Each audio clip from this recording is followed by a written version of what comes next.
I'm Nick. I'm with Melody Minds, and today I'm here with Jen, Doug, Senior Dangato, and Bob. Senior Dangato. And together you guys are Sourpunch.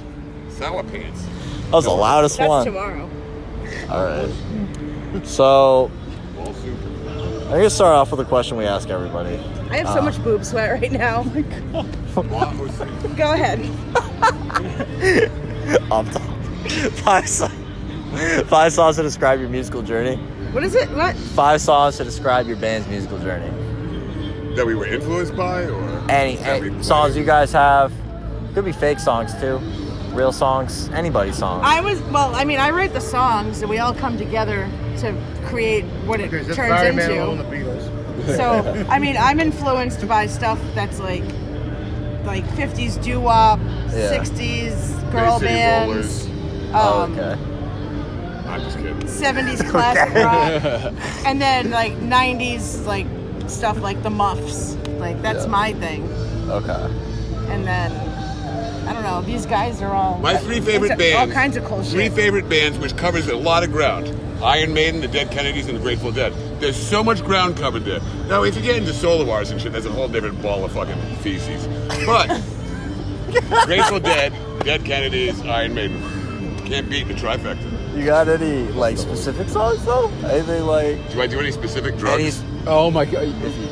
I mean, that could be off camera if you want. That's another interview. Like Dominic That's another Summer? interview. That's a very. That's specified to Brian, it seems. But any specific songs you guys got, or Like what? from any of the bands? You guys. We Influenced by? Yeah. I mean, we might as well just drop "Will You Still Love Me Tomorrow," right? Yeah. That's one of the earlier covers that Sourpunch did. Okay. Kind of put a little electric energy behind, a classic But we doo-wop all have song. different That's kind of the influences. We all vibe. do stuff besides Sour Punch too. Yeah. Right. Yeah. You know, so I do an acoustic thing myself, where I'm doing originals and I'm doing Allman Brothers and straight blues. Right. Bob's in Bob's 3 in other the bands. Gunks, he's in the Fuckity Fucks. He's all over the place. So Doug and I have another band called Stubborn Hearts. So 5 songs is a very difficult question. Yeah. For It that sounds act. like a really. But we all have fantastic Too taste in narrow. music. Yeah, you guys sound like Doug you got has a solo wide project plethora. called Moena. I don't. Do you want to? Have you ever want to see? I heard it's like a baby's arm holding an apple. So Brian, you were once quoted saying the only thing certain about you is the unpredictability and toxicity of the liver. Is there any way you could elaborate on that statement? Yes, I can. All right, great. Okay, unpredictability was the first thing, right? Oh yeah. Well, I don't even know what the fuck I'm going to do from moment to moment. You know what I mean? So I don't know what I'm going to play from moment to moment. I don't know how I'm going to react to things. It's a crapshoot, what you get with me. But the other thing, the toxicity of my liver. Good news on that front. Okay. Because I just went through this whole deal, getting surgery for a double hernia last year, and somehow through a bad wrestling match where I shared blood with somebody, I had blood all over the place, got hepatitis C chronically. Oh. So I went through this horrible 3-month treatment for it. And when I finished, after decades of alcoholism and heroin addiction, the doctor says, "You're cured." And I was like, "Are you serious?" He's like, "Yeah, 0% liver damage." And I was like, "So I can start all over." Oh yeah. So 0 toxicity. But he's Rock not and doing roll. any He's of not that starting again. over. He's Well, not. I'm not doing heroin anymore. Oh yeah. Good. That was, oh yeah, look at me, gold star time, fuckers. He's basically an anomaly. Jen, where did the stage name Jen Kitten come from? I was in a band in the mid to late 90s called Screw Kitten. Okay. And you can find our stuff on, where is it? Bandcamp. Okay. Jenny Cougar concentration camp, though. Yeah. No, but yeah, we had a cassette tape, and it was available all over New England. We were pretty big. Oh shit. And then it just kind of fizzled out. Don't date your drummer. Don't date your drummer. You heard it But here. yeah. Try. But then we had a reunion in 2017, and that was professionally His mouth recorded at says the no. parlor, and you can find it on YouTube or our Facebook page. Okay. All right. So you can have the crappy demo that we recorded on cassette on Bandcamp, or the professionally recorded live set Yeah. minus the bass player because he was across the country.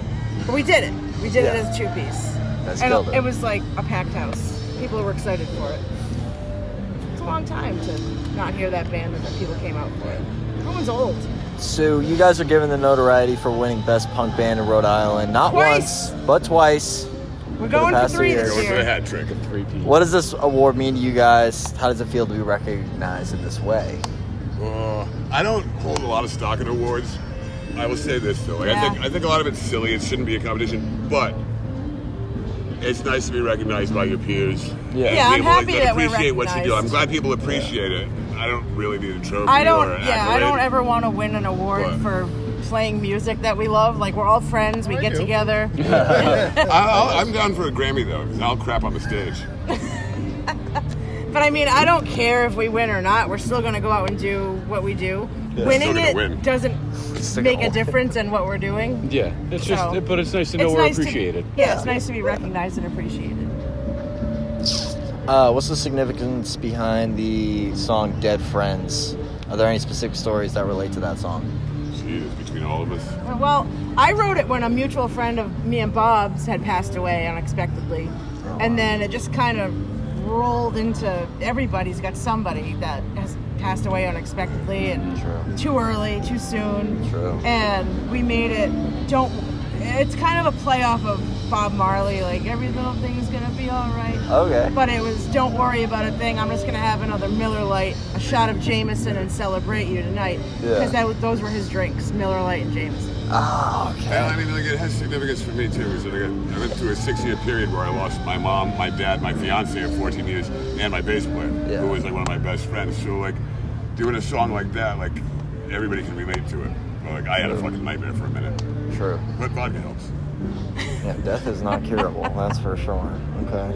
Out of the many well, you guys already kind of answered this. Out of the many venues you have played throughout your musical career in Rhode Island, what do you think is your favorite venue? With this band or in like I guess in general. In general, and You guys specifically seem- in Rhode Island. McShanley's? Oh, Nick Shanley's. honestly, I think it's got to be McShanley's. McShanley's was a unfortunately. complete shit show where we could Yeah. basically just roll our shit in there and do whatever we wanted. Yeah, it so was. you never knew what was going to happen. It was a dive bar in Johnston, and shows happened after another show got out, and everybody just went Remember when I there. headbutted Rick Nelson in the fucking place? I actually met her at. She was doing open mic nights on Wednesdays at McShanley's. I was running the open mic. Nice. Is that the He had a one? band. Yeah. He wasn't old enough to get in, and I was like, he's fine. Yeah, I was like 17 going to open 17. mic Pushing night it. at McShanley's. Yeah. And then he's played in several bands with me, but I don't really remember the timeline. Is that the place that became like a Cohog place or something? Yeah, it turned into the Drunken Yeah, it Clam. turned into Yeah. the Drunken Clam, no It was never copyright good infringement. after Yeah. But back then, that was my personal favorite. Him and I used to play at the Oaks a lot. The Oaks is a complete dive in I East used Greenwich. to do a thing at the Oaks. I ran music on Friday nights, and the owner came to me because it was like bikers and working class, the whole yards. And he was like, "We only have one female bartender on." He's like, "I'll pay you extra." He's like, "When you play," he's like, "if something starts, you're the bouncer too." So I would be up there playing, and a fight would start. Stop, put the guitar down, go out, grab somebody, toss him through It the was door, a- it get was a back rough on stage, place. put the guitar on. You had 2 jobs. Yeah. You had 2 jobs. Then Bob and You're I a poor used to man. play a lot. My old band was called For What It's Worth. His band, the Magunks, which is still around, we used to play at Broad Street Tap a lot. Yeah. And now that's like a Latino cocktail bar, so we're definitely not playing there. Who doesn't like a Latino cocktail? Well, I mean, I would play Might be there, a but I don't vibe. think they're really going to be Yeah. into our We can stuff. do Oye Como Va. It's a good song. It is a good song. Yeah, it's a good time. Put that as one of our 5 songs. Yeah, for the there we beginning. go. There we go. Write Can that I one play down. the castanets? Can you? I can. It's West Shore. Send it. One of my AI. 5 songs is Close to You by the Carpenters. I got another question for you. Okay. You specifically. I'm gonna have lyrics.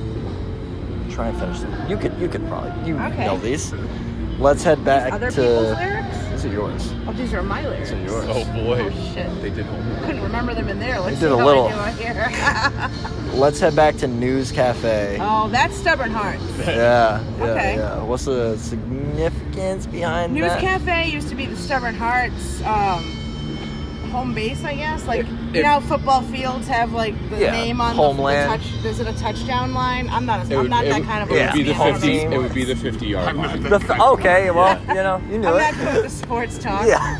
But yeah, like that was Stubborn Hearts, you know, Yeah. place.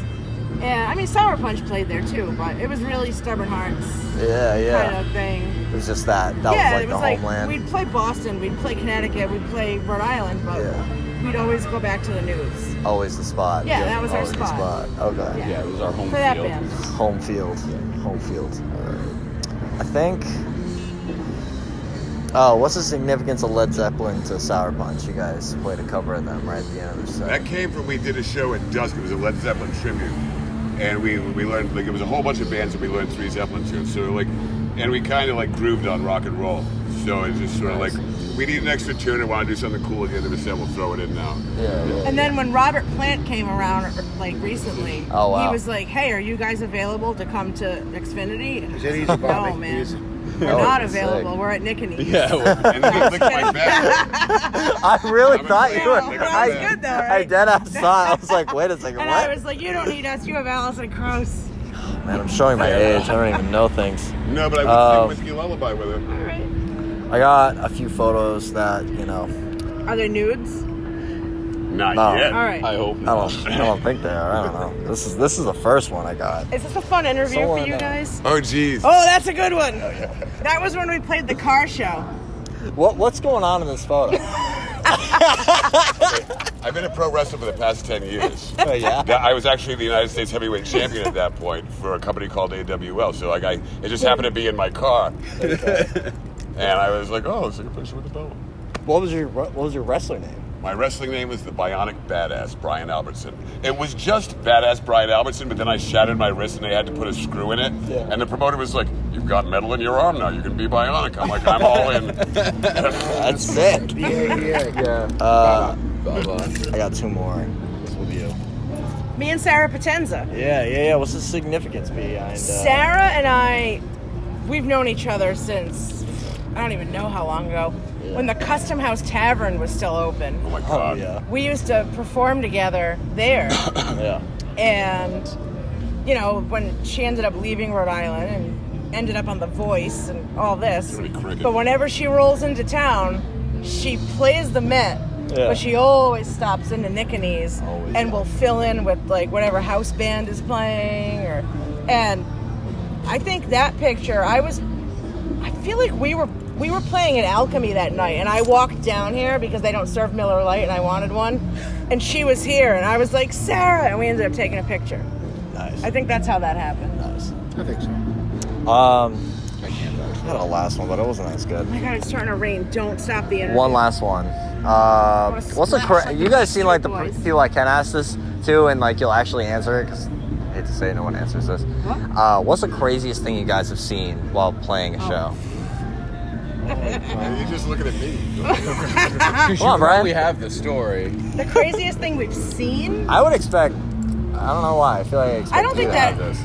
I don't know. I got one. I don't look. I have one. You got this one. Bob, go ahead. You haven't said anything. I don't look at the people. I don't pay attention to them. 12 years ago, we played this show at dusk, right? Oh, that. And fucking... Yes. It's packed. There's cars lined up the fucking road, and this drunk driver comes out and like smacks into 4 or 5 of them, and then finally gets his bumper stuck underneath one. Yeah. So he's stuck. He ain't going anywhere. And it just happened to be this guy Stephen Nudi's car, who he had a rental that night. He just got wedged under his car. Yeah. Now, like, we're all standing out there. We just finished playing. We're all standing out there No. We were on stage. when the accident happened, but then we went out afterwards. But you're forgetting the best part. We were playing Silver Bullet. She went out the window. I went out the window still playing guitar.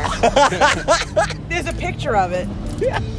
And I there was a couch against the window on the stage, and I went up and over and down onto the sidewalk and just playing.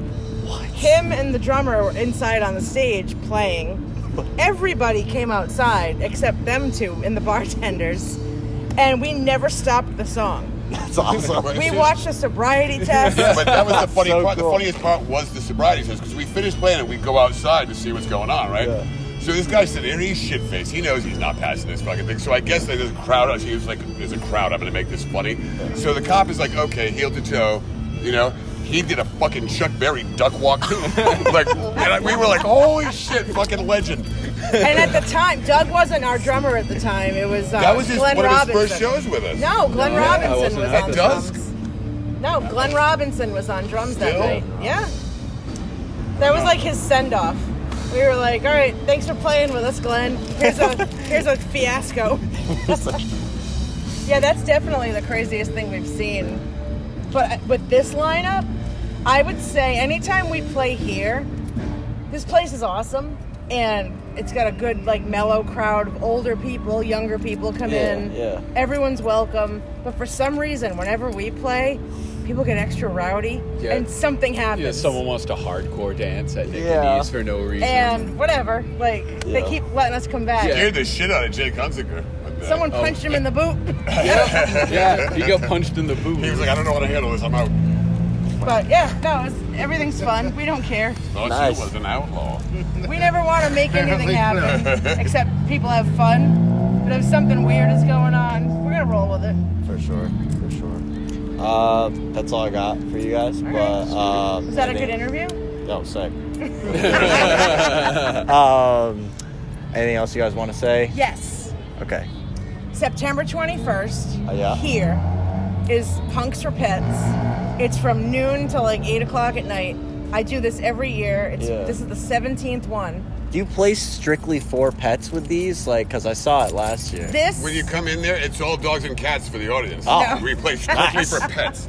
No, there's actually Sick. a flyer on the bulletin board when you walk in the door. Snakes don't have Turn to the right and you'll see it. But it's free to get in. Just bring something off the wish list. And it's 9 bands, I think. Nice. And it's going to be it's so good. Jessie, the bartender, she makes the best tacos. She's going to have a taco stand set up outside. Sick. Food, tacos, it's free. Just come down, bring something off the wish list, and it helps local animal shelters. Awesome. And Sourpunch is playing. All right. Thank you, guys. This has been Sour Punch. Come in for a Um, dab.